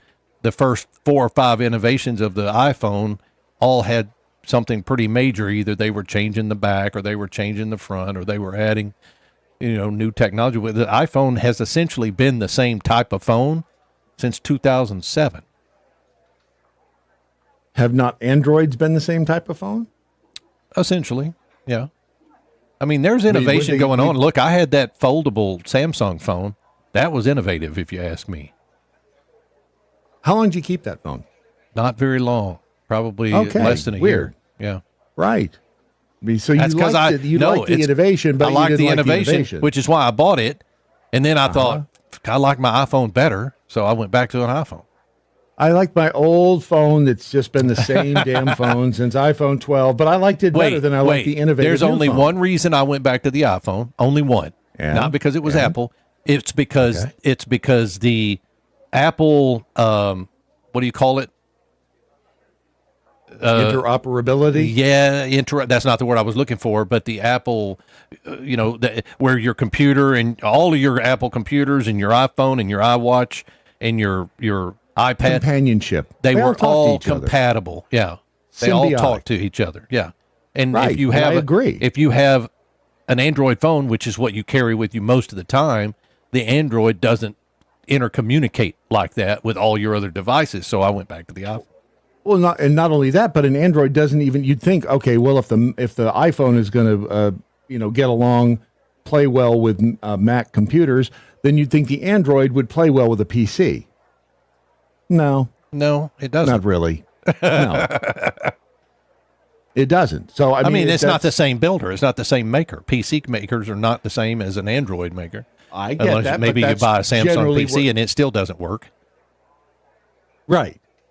Again, I think and I'm with you. Innovation is great, but sometimes the screwdriver is a good tool, and just because you put a little grabby thing on the end of it that's going to break doesn't make it a better screwdriver. Right. And that's sometimes what I think that Apple is trying to do is, we're going to put this other, this flashy gadget on there, or, in the case of the foldable screen, which I think is, again, a great idea, except it's not really, is it really ready? I never really opened, that particular phone had a screen on the front that was relatively thin, but then you opened it and it was like a tablet. I never really opened it. I always did everything right on the front screen because it took time to open it, and then you had this big and I thought, okay, well, that didn't work like I hoped it would. So right. Sometimes change is not it's for the just better. Change. Yep. Right. Sometimes it's just change. Speaking of change, we'll do this, and then when we're back, we'll do something different. How's that sound? Okay. You like that? Yeah. I like that on the Daily MoJo. You're listening to the Lunatic Fringe of American radio, the Daily MoJo. You certainly are, and we certainly are. I did, before we get to Dan, I did want to thank Michael V. For calling this to my attention. He said yesterday that I was only a couple of ifs away from being the Obama if. Right. If there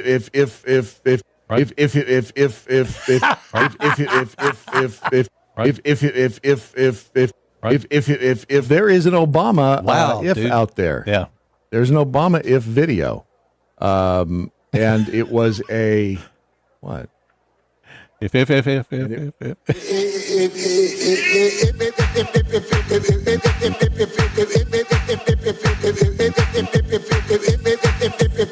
So apparently I have something in common with Obama, the stuttering Obama. They did one with a remix with him and Trump as well. So it's kind of catchy, isn't it? I mean, when you really stop and think about it. If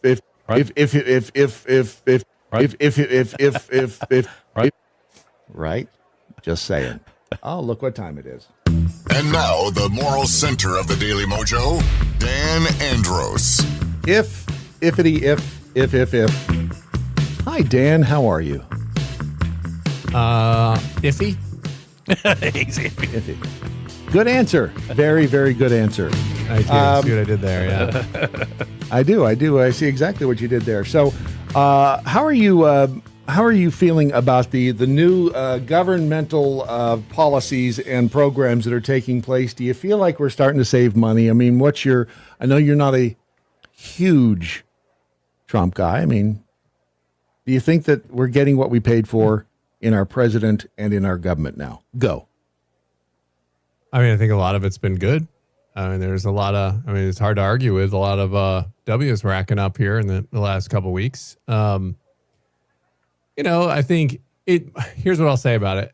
We'll see how much of this stuff holds up. We'll see how much of it is, for camera and stuff, and actually, because you look at like the deportations, right? Like they're great that they're sending this message I mean, but Obama was deporting a lot of people too, right? Like that wasn't the message they were sending to the whole world. It was kind of more in the cover of darkness, right? Trump is clearly sending a message here. Don't come because we're going to send you back, right? So even if the number is almost a moot point at this stage in the game, it's more the message that's being sent to the world. I mean, you've seen interviews of would-be illegal immigrants going, nah, well, they don't. Trump's in, so I guess we're not going to try it. So on that stage, like, which really, is really good. Yeah. Oh, yeah. I was going to say, which is good because if we get that message out there, maybe we can cut down some of that congestion at the border, which is a good thing. And again, it's hard to, if you've been to the border, and you have, right? You've been down there. Mm-hmm. Mm-hmm. Yeah, it's hard when you see these people coming across the river, and it's hard if you don't have a soul. You can look at them and go, "Shut up and get away from me." But you look at them, and these are people in need. But the problem is the pool's full here. We don't have any more goodie bags to give away. As a matter of fact, we've got to really go to work and save our pennies if we want to create more goodie bags and have more stuff to give away. We're going to have to put our collective noses to the grindstone and get to work on them. So I get it. You have to have compassion, but it's just been ridiculous for the past few years. And finally, I think Americans are seeing, wow, they're doing something about this problem at the border. It just that's the impression I get, that something is finally being done. Yeah. Oh, for sure. And especially now in the last 4 years, like the immigration issue has always been an issue, but the last couple of years, it really came to this point where it was undeniable, right? Like it wasn't just this, ethereal number being thrown out there of people coming into the country. Mm-hmm. It was, we're seeing apartments taken over and people getting killed and just my illegal immigrants just flooding to places and then taking over where everyone can see it, right? And they're just like, we have no place to put them. Where are they going to go? And so you had this playing out in plain view for everyone to see. So it became a real issue at this point. I mean, conservatives have been talking about it forever, and now it became real. And Trump, I would say, I haven't looked at the polling numbers, but I would imagine that it's hard to argue. I mean, Carolyn Levitt had a hilarious kind of comeback. They were like, how many of these illegal immigrants are you out of these ones you're sending back? And she's like, well, all of them, because they are illegal immigrants. So 100% of them. It's like, we just skipped that fact. Like, I mean, it's just so funny because no other country operates this way. Like, you couldn't sneak into France and then just expect them to treat you as this undocumented worker. No, they'd kick you right out of there. Every other place would do that. Yeah, not only that, but they certainly wouldn't start mailing you a check every week or every month. Right. Which is what happens here. And I was just looking at the go ahead. No, I was just going to say, so you're seeing Trump sort of wield the influence and power that America should be wielding and influencing. It feels like we've kind of always operated under this assumption that, oh, we're so sorry for all the things we've done here as big bad Americans, and okay, fine, you can come in. And that is not how a country that's going to survive a long time should behave, right? We should uphold the rule of law. We should be very firm and clear on our messaging, not cruel, but firm and clear on what our interests are, what our laws are, and what we are going to do if you break those laws. And so, and the tariff thing, like, I'm not a huge fan of like taxes on stuff. It just usually just makes prices go up. But if he's using it as a tool to, as a threat, and they know he's just crazy enough that he might do it, fine. Okay. If it gets results, great. I just, I've never, maybe as a negotiating tactic, if that's what his end game is with that, it's fine. But I hope we don't get a bunch of tariffs on things, because all that does is make prices go up. Well, isn't the end game with the whole tariff situation, isn't that to go back to, and I don't even know if it's possible, but in a perfect world, isn't that to go back to the government being funded by tariffs, not by personal income tax? And if these tariffs start replacing the personal income tax, then yeah, prices can go up because then you're going to have more money that you're not sending to the government. I mean, there's a balance now. There's so many moving parts to that, you know, I don't know if it's even possible, but isn't that the idea? Have you heard anyone articulate that there's this movement towards ending the federal income tax? I mean, I'd be all for that if that were the case. I just think that's, even for Trump, that would be almost a Herculean task to try to get rid of that. Because remember, Trump's doing all this by executive order. Like, you know, when you don't get these things pushed, I mean, that's why I'm saying, like, how much of this stuff lasts, because it's all fun and games while Trump and the Republicans are in power here. But if you don't get things in that are laws and you don't push through laws through Congress, as soon as they get a Democrat in there, they're going to have a flurry. I mean, then they're going to undo everything and they're going to go crazy with re-implementing DEI and all this stuff. So, right. So that's the part that I'm like, okay, it's good that he's not just becoming liberal light and just cruising while in office. And we're going after sort of the liberal sacred cows. That's good. But how much of this is going to last? I mean, Obama, when he went full gear, what did he go for? He went for Obamacare. So now we're saddled with Obamacare. We're probably going to get single payer down the road because Obamacare is destroying our healthcare industry, which is essentially what the goal of it is, so that their end goal is single payer. So I don't, but he got that in as a law. So that you can play the long game with that. I don't know that you can play the long game with a bunch of executive orders.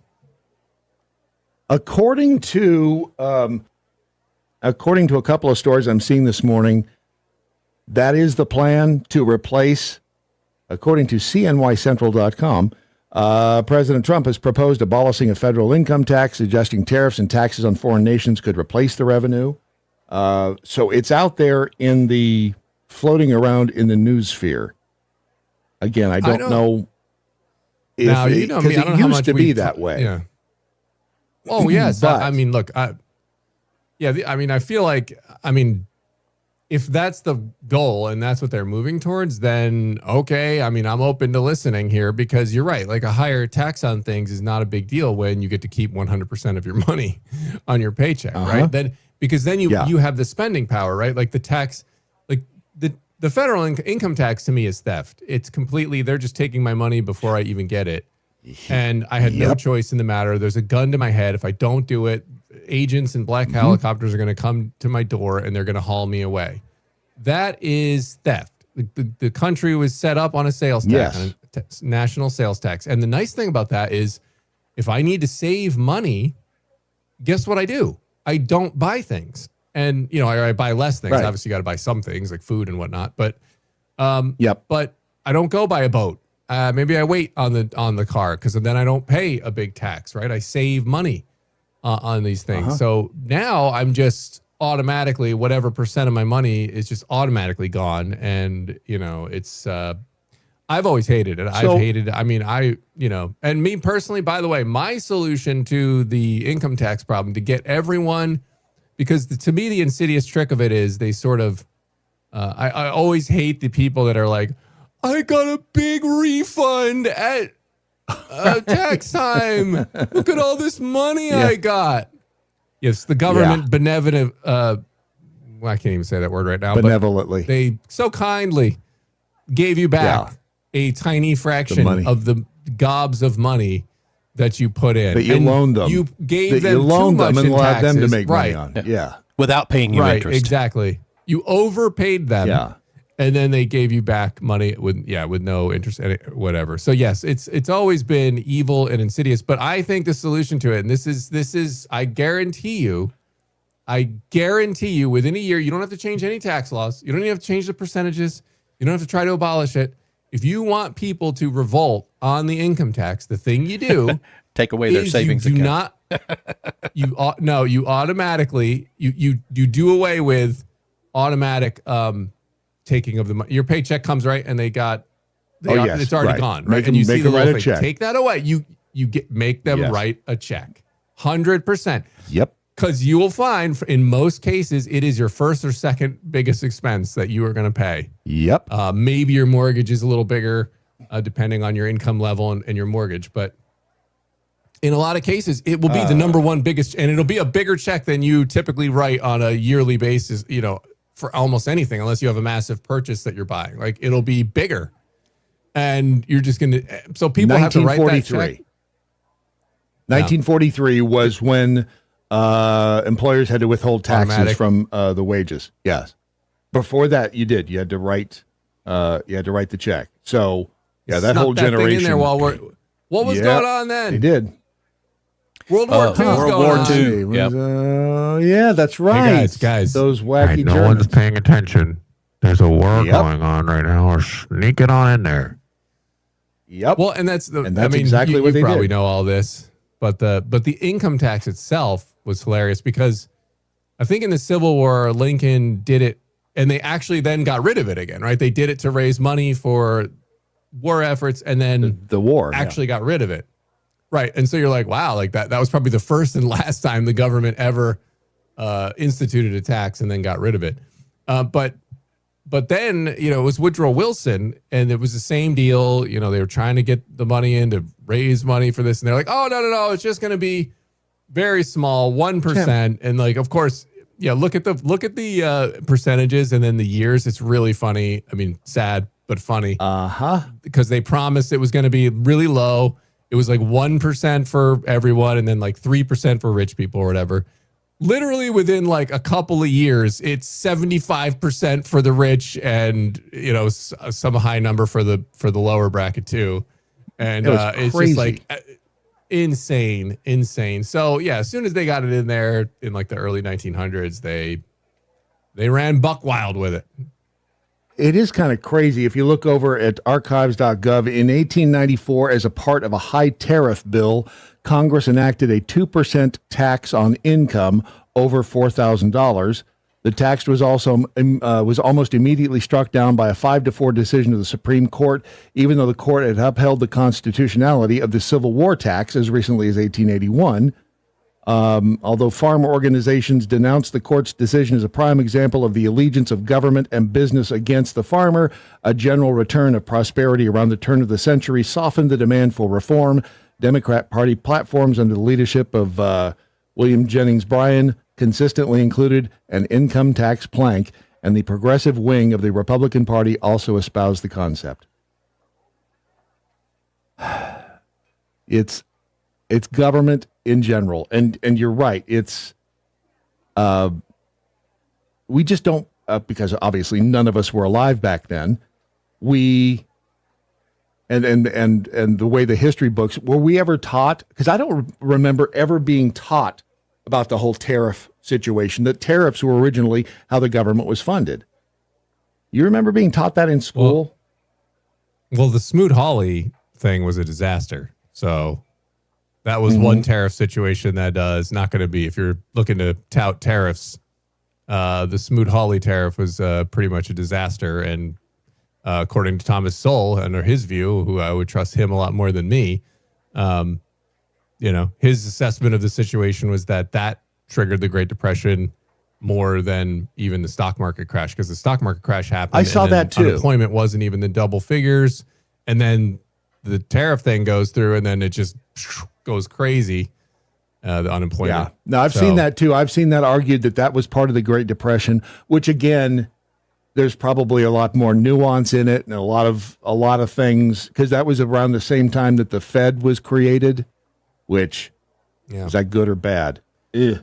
Yeah, so, it's never one thing. I don't know. But I would read, go look at, read Thomas Sowell. You're going to get a lot more wisdom there than you ever will get from me on it. What I will say that I do like, though, is Trump is pushing the Overton window needle. You've never seen an administration do this.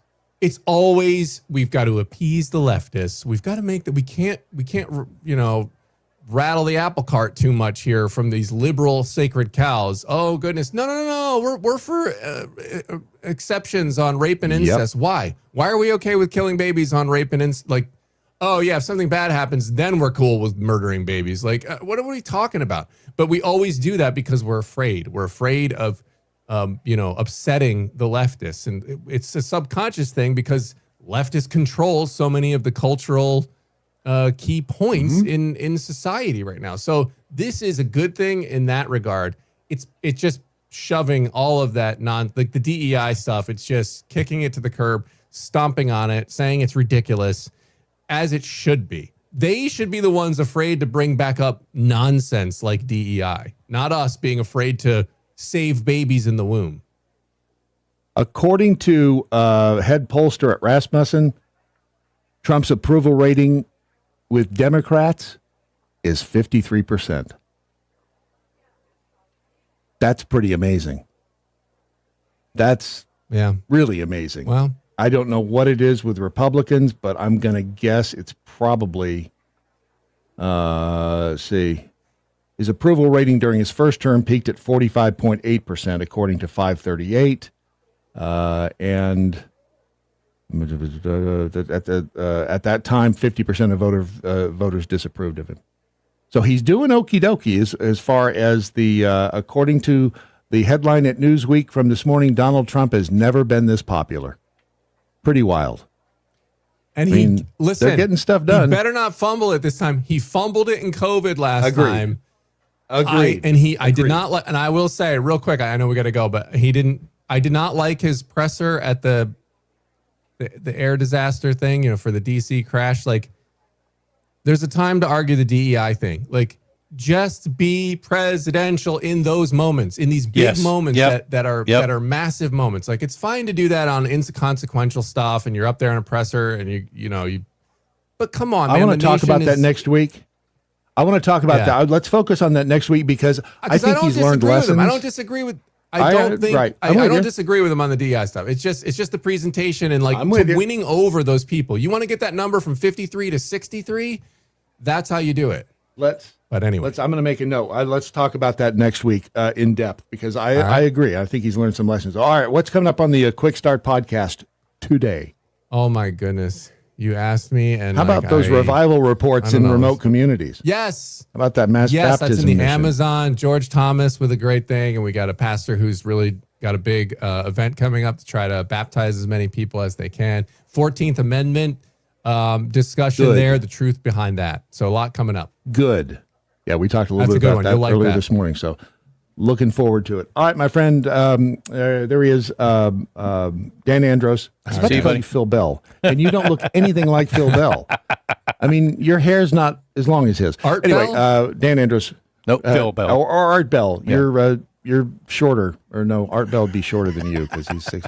Bye, Dan. Good See you, buddy. From the kingdom of... And over at the... Yeah, exactly. Over what at the... What do you mean it's let's go? We got to get the hell out of here. That is it. That is 2 hours of audio deliciousness, some confusion, tumult, chaos. My job here is done. Known as the Daily Mojo for today, Tuesday, February 4th, year of our Lord 2025. See if anybody learned anything. Where does he find these pictures? Wade Robertson. Exactly. Real Brad Staggs. Do not come. That is the message at the border. Let's see. I love my S22 Ultra pen. I use it a lot for work. If they get rid of the pen, I'll be pissed. What pen? The S22 phone has a pen that's inside it that you can pop out and write on the screen. Oh, like a stylus. Stylus, yeah. It's not technically a pen. It's a stylus. Yeah. Jiminy. DMX Dan, with even a brief mention of tuba engraving, I figured Brad would ask Ron to engrave his butt trumpet. We do that after the show. There's all kinds of engraving of butt trumpets going on after the show. You just need to be there for it. Over in the Daily Mojo chat room, freebie 38, maybe save U.S. steel. That would be nice, according to ISO. We've been getting Brazilian steel at work, and they're sending us garbage steel that we have to send back. Meanwhile, the best steel maker in the world is being sold to a Japanese company because they can't make money. Because it's the Walmart thing, always low prices. Yeah. We all, and I get it. All of us want to pay less money for stuff. I can't help believe, and I want to believe, and I hope I'm right, that right now in the government, there are smart people with Trump trying to make all this stuff, which is what we elected them for, right? To try to change policy, to try to get things back on the right track so that we can keep more of the money we make. So so that the whole economic engine starts purring along again. Exactly. That's the whole idea behind all of this. And maybe, just maybe, it will be successful. Yeah, maybe. So far, we're making good progress, just like Ron is. As for the rest of you, remember that we the people must hang together, otherwise we shall surely hang separately. 6 Semper Tyrannis, resist stupid, and good night, Doc Thompson. Wherever you are, see you tomorrow. Oscar. Watch and listen at thedailymojo.com.